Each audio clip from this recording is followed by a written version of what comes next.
안녕하세요. 매일 새로운 사연을 전하는 읽어주는 사연 라디오입니다. 구독과 좋아요, 많은 공유 부탁드립니다. 오늘의 사연 시작하겠습니다. 안녕하세요. 개념이라곤 밥 말아먹은 어머님과 신우 때문에 이혼한 20대 여성입니다. 사람들이 왜 그런 말 하잖아요. 돈 많으면 뭐하냐 인간이 돼야지. 그리고 저는 그 말이 딱 저희 신우를 위한 말이라고 생각합니다. 사람이 아무리 잘나면 뭐해요. 지 부모 알기를 개떡같이 알고 다른 사람 알기를 지 발톱의 때만도 못하게 하는데. 하긴 그 모양이니까 지가 저지른 일도 끝까지 남한테 떠넘기고 그런 거겠지만요. 아무튼 이런 개망나니 같은 집구석하고 제가 어쩌다 연을 맺게 된 거냐면 다 남편 때문이죠 뭐. 남편과 저는 떡집에서 만났어요. 저는 떡집 주인이었고 남편은 손님이었죠. 그리고 여담이지만 제가 20대에 이른 나이에 떡집을 운영하게 된 건 원래는 저희 어머니가 떡집을 운영하셨거든요. 그런데 하루는 저희 어머니께서 손목을 크게 다치시면서 얼떨결에 제가 도맡게 됐네요.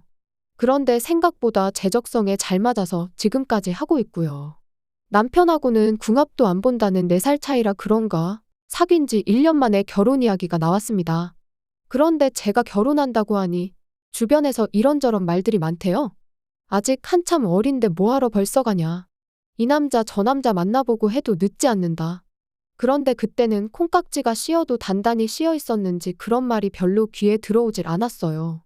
게다가 그 당시 저는 결혼을 미루고 이뤄야 할 만큼 큰 목표도 없었으니까요. 하지만 돌이켜 생각해보면 그럼에도 불구하고 저로 하여금 결혼을 망설이게 한 쎄한 일이 있었는데 그건 바로 남편의 누나, 신우였습니다. 신우는 처음부터 저에게 호의적이지 않았어요. 결혼 이야기가 나오고 처음 시댁에 인사를 드리러 갔던 날이었습니다. 주변에서들 어찌나 겁을 주던지 이래저래 긴장을 많이 하고 갔었죠. 하지만 다행이랄지 시부모님께선 두 분 다 저한테 오느라 고생했다며 반갑게 맞아주셨습니다. 그런데 제가 뭐라고 대답할 새도 없이 저쪽 소파에 앉아있던 신우가 저를 기분 나쁘게 위아래로 훑어보고는 에어컨 빵빵하게 나오는 차 타고 왔을 텐데 무슨 고생이냐며 어머님 아버님께 무안을 주는 거예요. 그리고 당연히 저도 어찌나 무안하던지. 게다가 신우의 막말은 거기서 끝이 아니었습니다.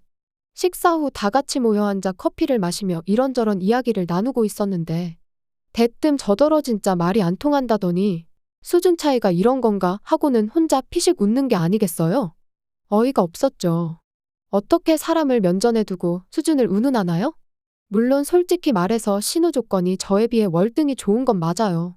학교도 뭐 듣자 하니 명문대를 나왔고 돈도 잘 버는지 시부모님 생활비로 매달 200만 원씩 드리고 있다 했으니까요. 하지만 그렇다고 해도 사람을 대놓고 무시해도 되는 건 아니잖아요. 신우의 비웃음을 보고선 저는 잠깐 생각을 했습니다. 그냥 넘어갈까? 아니면 나도 한마디 할까? 그런데 만약에 제가 그냥 넘어가면 왠지 앞으로도 신우가 저를 막대할 것 같은 거예요. 그래서 결국 저도 한마디 했습니다. 수준 차이라기보다는 세대 차이 아니겠냐고요. 그리고 제가 없는 말을 한 것도 아니었어요. 실제로 신우가 저보다 8살이나 많았으니까요. 아무튼 제가 그렇게 신우 말을 받아치기가 무섭게 집안의 공기가 말 그대로 얼어붙었습니다. 저희 남편은 물론이고 시부모님까지 신우 눈치를 살피느라 정신이 없었죠. 게다가 신우는 신우대로 저를 노려보고는 무식한 건 알았는데 싸가지도 없다면서 성질을 내더니 문을 쾅 닫고는 자기 방으로 들어가대요. 그리고 그날 저는 남편에게 헤어지자 했습니다. 벌써부터 선 넘는 신우도 신우지만 그런 신우한테 시부모님은 물론이고 당신마저 한마디도 못하는 걸 보니까 답이 없다 싶다고요. 그랬더니 남편은 원래 성격이 저 모양인 걸 이제 와서 어쩌겠냐며 계속해서 저한테 좀만 이해해달란 식이었습니다. 정말이지 너무 한심했어요. 그래서 나는 당신 하나만 보고 결혼을 결심했는데 지금 이런 모습을 보니 정말 실망스럽다고 다시 한번 헤어지자 했죠. 그랬더니 남편이 전에는 보여준 적 없는 말 그대로 절박한 얼굴을 하고는 알겠답니다. 자기가 무슨 수가 있어도 신우가 저한테 함부로 못하도록 확실히 해두겠다나요. 하지만 결론부터 말하자면 남편의 그 약속은 이뤄지지 못했습니다. 저희가 결혼한 직후 시댁 내 신우의 영향력이 더더욱 커져버렸거든요. 그래서 그때부턴 정말 시부모님이 신우 말이라면 꼼짝을 못하시는 상황이 되었죠. 그리고 그걸 실감한 건 결혼한 지 한 달 만에 찾아온 추석 때였습니다. 아시다시피 명절은 떡집 대목이에요. 특히 명절 전날과 당일 점심 무렵까지는 정말 물 한 모금 마실 틈도 없이 바쁜데 그도 그럴 것이 평소에는 떡을 안 먹는 사람들도 명절에는 기분이라도 내려고 떡을 사가니까요. 그런데 마침 또 저희 시댁은 제사를 안 지내거든요. 그래서 남편에게 알다시피 명절이 떡집 장사 대목이지 않냐. 그래서 말인데 명절 당일 점심까지는 일 좀 하다가 시댁에 가면 안 되겠냐 물었습니다. 그랬더니 다행히 남편이 흔쾌히 그러자대요. 원래 시댁은 명절에 음식 같은 것도 안 한다면서요. 그래서 남편에게 하나 더 부탁을 했습니다. 당신이 어머님께 전화해서 얘기 좀 잘해달라고 말이죠. 그리고 그렇게 부탁을 한 건 제 나름대로 합당한 이유라고 생각했지만 그래도 어머님한테 미운 털 박힐까 걱정이 됐거든요. 그리고 마침내 명절 당일 그날도 새벽부터 일어나 열심히 일을 하고 있었는데 신우한테 전화가 걸려왔습니다. 그런데 어찌나 이른 시간이던지 그래서 저는 솔직히 무슨 급한 일이라도 생긴 줄 알았어요. 하지만 신우는 그저 짜증스러운 목소리로 다짜고짜 언제 오냐는 소리만 해댈 뿐이었습니다. 그리고 전 어머님께 못 들으셨냐 오늘 점심 장사까지 하고 간다고 대답했는데 신우가 저더러 미쳤냐대요. 어디서 배워먹은 버르장머리길래 명절 당일날 온다는 말을 그렇게 뻔뻔하게 하느냐고. 너 우리 집이 우습냐는 거예요. 그리고 기가 막혀서 순간 말이 안 나왔는데 그 사이에 상대가 신우에서 어머님으로 바뀌어서는 어머님까지 화를 내기 시작하셨습니다. 네 친정에서 그렇게 가르쳤냐 벌써부터 우리 집을 무시하냐. 분명히 남편이 어머님이랑 통화 잘했다고 했고 어머님이 허락하셨다고 했는데 왜 이러시나 싶은 게 어안이 벙벙하더라고요. 통화가 끝나기가 무섭게 그 길로 남편에게 쫓아갔습니다. 그리고 남편에게 좀 전까지 신우와 어머님이 저에게 퍼부은 막말을 들려줬지요. 그랬더니 남편이 정말 황당하단 표정으로 저를 보면서 오히려 왜 그러냐며 이유를 묻는 거예요. 그래서 낸들 알겠냐고 정말 짜증난다 했더니 자기가 좀 짚히는 구석이 있답니다. 그리고는 미안하다면서 집에 가면 알게 될 건데 너무 충격받지 말라나요? 그리고 그렇게 점심 장사를 마치고 시댁으로 향하는데 솔직히 기분이 너무 안 좋았어요. 친정 부모님하고는 내내 장사만 하고 정작 아침부터 밥 한 끼 제대로 먹지도 못했는데 정작 오라고 기다리는 것도 아니고 욕이나 하는 사람들을 보려고 가야 하는 제 신세가 참으로 서글프다 싶었죠. 그래서 가는 내내 차 안에서 눈물을 얼마나 쏟아냈는지. 그리고 그 서러운 마음이 다 가라앉기도 전에 시댁에 도착했는데 오느라 고생했다 뭐 그런 말은 고사하고 오히려 본체만 채 그냥 없는 사람 취급을 하더라고요. 그뿐인가요? 어머님은 아예 날 다세고 오지 그랬냐면서 비꼬기까지 하셨으니 올라오는 울분을 꾹꾹 누르며 싸간 음식을 하나씩 풀어놓기 시작했습니다. 어쨌든 처음 같이 보내는 명절이니 어떻게든 잘 버텨봐야지 그런 마음으로요. 그런데 그때 신우가 옆에 와선 힐끗 보더니 장사하고 남은 거 싸온 거냐면서 이상한 냄새가 난다고 호들갑을 떠는 거예요. 그리고 그 모습까지 보고 나니 솔직히 저도 더는 가만히 있을 수가 없었습니다. 그래서 저도 가져간 음식을 도로 치우면서 먹기 싫으면 안 먹으면 그만이지 왜 말을 그렇게 하냐고 쏘아붙였죠. 그랬더니 너 지금 나 가르치냐 네가 뭔데 나를 가르치냐. 혼자 아주 난리가 났더라고요.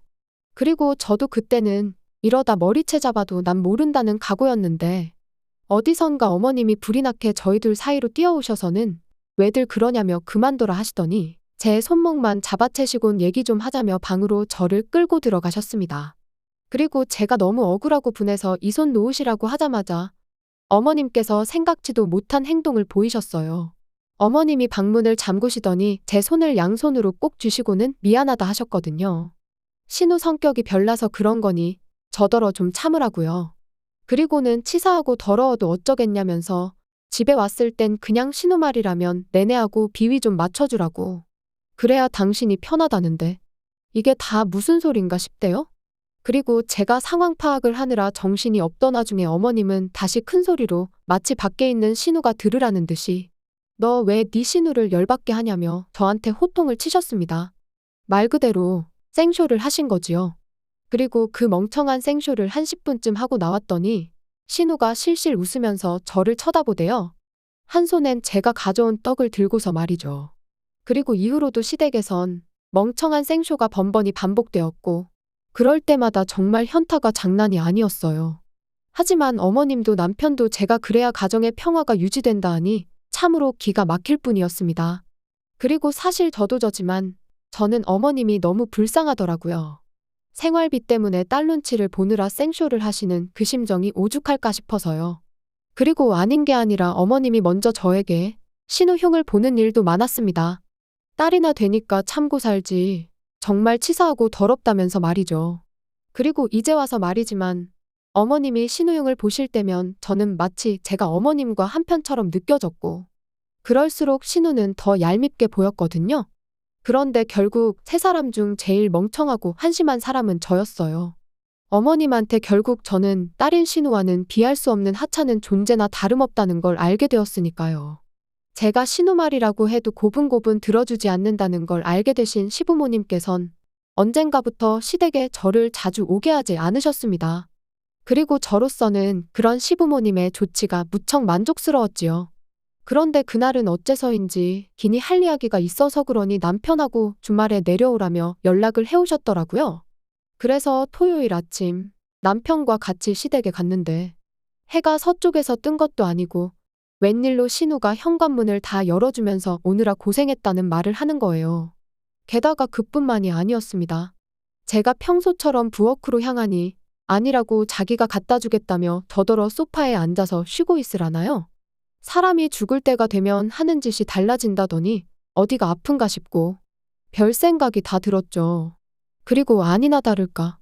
어머님이 얘기 좀 하자시더니 다짜고짜 부탁할 게 있다며 이유불문하고 저희가 들어줬으면 좋겠다셨습니다. 그래서 도대체 무슨 일이시냐? 일단 말씀을 해보셔라 하니까 잠깐만 기다려라 하시더니 안방문을 두드리시며 나오라고 하시대요. 그리고 그렇게 안방에서 나온 건 5살 정도 돼 보이는 신우랑 저희 남편을 쏙 빼닮은 어린 남자아이였어요. 그래서 제가 설마 하는 눈빛으로 남편을 쳐다보니 저더러 무슨 생각을 하는 거냐면서 자기 애 아니라는 거예요. 그리고 알게 된 사실은 충격이었습니다. 신우가 몇 년 전 회사 일로 외국에서 한동안 지냈었는데 그때 꽤나 자유분방한 생활을 했었던 모양이더라고요. 연애도 하고 동거도 하고 애도 낳고. 그런데 이제 애를 맡아 키우던 아빠란 사람이 사고로 죽었대요. 그래서 그 아빠란 사람 가족들이 이제 신우더러 키우라고 애를 데리고 왔다나요? 무슨 드라마에서나 볼 법한 이야기를 듣고 있자니 이건 뭐 말이 안 된다 싶은 게 현실감이 하나도 없었어요. 그런데 그때 어머님께서 이제 상황 파악이 좀 되느냐며 하시는 말씀이 그래서 말인데 애를 저희 호적에 올려달랍니다. 미혼인 신우 호적에 올릴 수는 없지 않냐면서요. 어이가 없었어요. 그게 부탁한다고 들어줄 일이 아니잖아요. 그래서 당연히 고민할 것도 없이 안 된다고 했습니다. 그리고는 당신도 무슨 말이라도 해보라는 표정으로 남편을 쳐다봤는데 글쎄 이 인간이 한다는 말이 애 하나 우리 호적에 올린다고 우리가 큰 피해를 입고 그러는 건 아니지 않냐. 가족끼리 그 정도는 도와줄 수 있는 거 아니냐. 말 그대로 헛소리를 찍찍해대더라고요. 그래서 그럴 것 같으면 나랑 헤어지고 네 호적에나 올리라고 했어요. 그랬더니 어머님이 뜬금없이 하시는 말씀이 당신이 저를 왜 며느리로 들였는 줄 아냐입니다. 다른 조건은 하나도 안 보고 인성 하나만 봤대요. 그러면서 저더러 당신 실망시키지 말라는데 어이가 없어서 누가 들으면 얼마나 차이나는 결혼 허락해 주신 줄 알겠다 받아쳤습니다.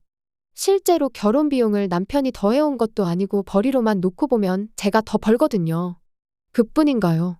아마 모르긴 몰라도 다 까놓고 비교하면 부모님 재산도 저희 부모님이 훨씬 많으실걸요? 그런데 무슨 인성만 보고 며느리로 들였다는 말씀을 하시는 건지.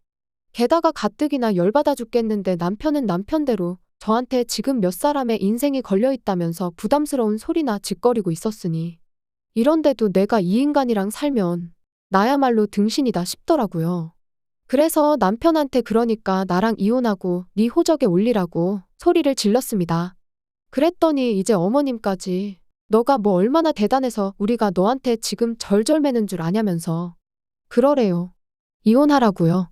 그래서 저도 뭐 뒤도 안 돌아보고 제 가방하고 차키만 챙겨서 나왔는데 남편이 불이 나게 쫓아나와서는 정말 왜 이렇게 일을 크게 만드냐면서 호적에 올리라는 거지 대신 키워주라는 것도 아닌데 너무 예민하게 굴지 말라는 거예요. 어이가 없었죠. 그래서 됐다고 너랑 더는 말 한마디도 섞고 싶지 않으니 이 손 놓으라고 했습니다. 그리고는 가서 네 누나가 싸질러 놓은 똥이나 치우면서 살라니까 지도 더는 할 말이 없는지 아무 말도 안 하고 입술만 잘근잘근 깨물더라고요. 그리고 결국 며칠 뒤 남편에게 다시 연락이 와서는 정말 이혼밖에 방법이 없겠냐대요. 자기가 그렇다고 누나랑 엄마를 버릴 수는 없지 않냐면서요. 남편다운 말이었어요. 그래서 결국 이혼했습니다. 협의 이혼이라 생각보다 일은 쉽게 진행됐지요. 그리고 남편이 나름대로 그간 자기 누나랑 엄마 때문에 제가 마음고생한 건 알고 있었다면서 미안하다더니 재산 분할할 때 양보를 좀 하더라고요. 물론 같이 산 세월도 얼마 안 되고 그래서 공동재산이랄 것도 많이 없긴 했지만요. 그리고 마지막 만났을 때 하는 말이 애는 시부모님 호적에 올리기로 했답니다. 그래서 저도 모르게 그게 정말 되냐고 물었거든요. 그랬더니 잘난지 누나가 어디서 방법을 알아왔다나요. 아무튼 그래서 이혼도 했고 지금은 떡집이래만 말 그대로 올인 중입니다. 지나간 시간을 생각하면 처음부터 결혼을 하지 말았어야 한다는 후회도 들지만 이제와 후회한들 저한테 득될 것도 없고 그래서 인생 공부했다 생각하고 정신승리 중이에요. 어떻게 마무리해야 하나 싶은데 아무튼 하루하루 또 최선을 다해 살다 보면 좋은 날이 오지 않을까요? 긴 이야기 들어주셔서 감사합니다. 오늘의 사연은 여기까지입니다. 구독과 좋아요, 알람 설정해주시면 앞으로 더 좋은 사연으로 찾아오겠습니다. 감사합니다.